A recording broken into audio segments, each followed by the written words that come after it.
What's going on, guys? This is the Entrepreneur here today with a new video. Today I wanted to review for you a fragrance from my fragrance rotation video. If you haven't seen that, there'll be a card up above. This fragrance is part 2 of my casuals for this season, and this one is from Burberry and it is London. So what are you gonna smell when you get Burberry London here? Well, for me this is very tobacco and cinnamon dominant. It's very sweet, it's very nice. Especially right off the top, the tobacco is really nice. Other notes that I do pick up would be a little bit of leather, not much. It's enough to make it classy, and it is a little more prominent in the dry down. I also get like flowers and a light citrus that really help keep this light. It never gets heavy. It's a very light tobacco scent, and really just makes this quite wearable. So a lot of people mention that you get this damp leaf on the ground type feel from this. Oh yeah, very much so, especially in the mid and the dry down, not so much up top. Up top for me it's just very sweet tobacco and cinnamon, and it's great, but I don't really get that damp leaf on the ground vibe until about mid and in the dry down. So I have mentioned in the past that this, for me at least, is the holidays in a bottle. Oh yeah, man, I wore this like all last Christmas, and smell it yourself. It just reminds you of like the colder holidays, Christmas, Thanksgiving, New Year's, etc. It's very, I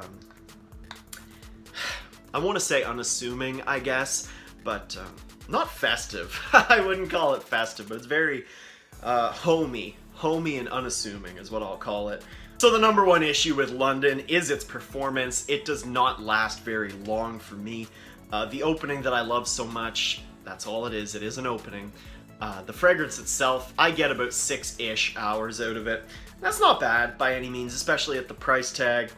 It never really projects very heavily either, but like I said, at the price point, and I don't know if you'd want a scent like this to really project or to last terribly long. So I'd say, given the price, Burberry London's fine, but not great performer by any stretch of the imagination.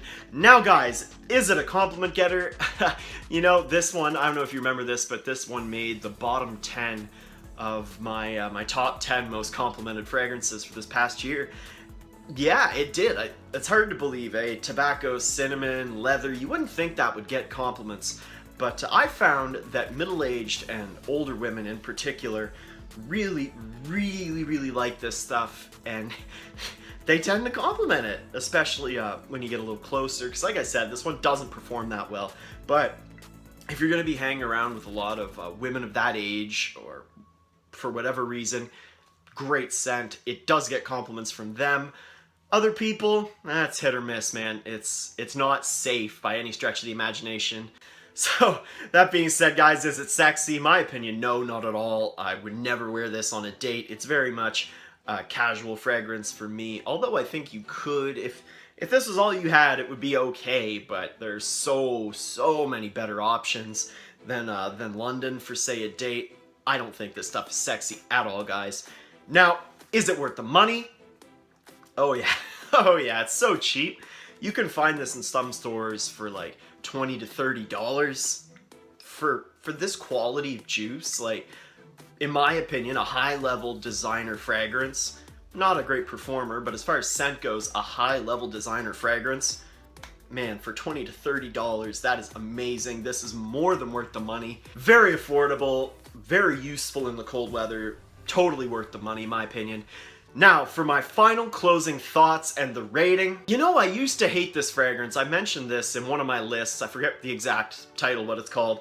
But fragrances I used to hate, now I love, maybe. I think this was number 1. And, you know, the first time I smelled this, I thought it was awful. The tobacco was just way too sweet for me. It smelled kind of old manish, but it really turned me off. And I never tried it for about 2 years again, or maybe 1 year, I'm not sure. And as soon as I tried it again, it was like, wow, this is a special designer fragrance, guys. You know, it really blew me away the second time, the second time when I gave it another chance. And ever since then, really, I wanted a bottle. I got one last winter, and it's just been a factor in my rotation for the cold weather ever since. For me, it's one of the better cold weather designers. Very, very, very good fragrance for the price. The quality is unbeatable, and overall just amazing juice, guys. So for the rating, all things considered, I have to give this one an 8.5 out of 10. You know, it could even be higher, honestly. It's right up there with Nautica Voyage for me as one of the best cheaper fragrances of all time. It's so good. Check it out. It's definitely in that upper echelon of cheap fragrances. So 8.5 out of 10 for me, guys. Burberry London, great juice. Check it out if you haven't. Guys, this has been my review for Burberry London. Let me know down in the comments, what do you think of London? Do you get the damp leaves vibe as well? Are there any alternatives that you prefer over London? Do you find it really kills it in the holidays like I do? Yeah, guys, just let me know what you think down in the comments. Guys, this has been the Scentrepreneur. If you enjoyed this video, please subscribe to my YouTube channel down below if you haven't done so already. There's new content coming out all the time. Top lists, fragrance reviews like this, unboxings, first impressions, haul videos, the works. Also, if you had a ton of fun watching this particular video, please give it a thumbs up down below. That would be amazing. If seeing more of me appeals to you, I also encourage you to check me out on Snapchat. My name will be in the description. Guys, I hope you have an awesome fall season and you get to enjoy amazing fragrances like Burberry London this year. And I hope to see you in the next video, guys. Have a good one, boys.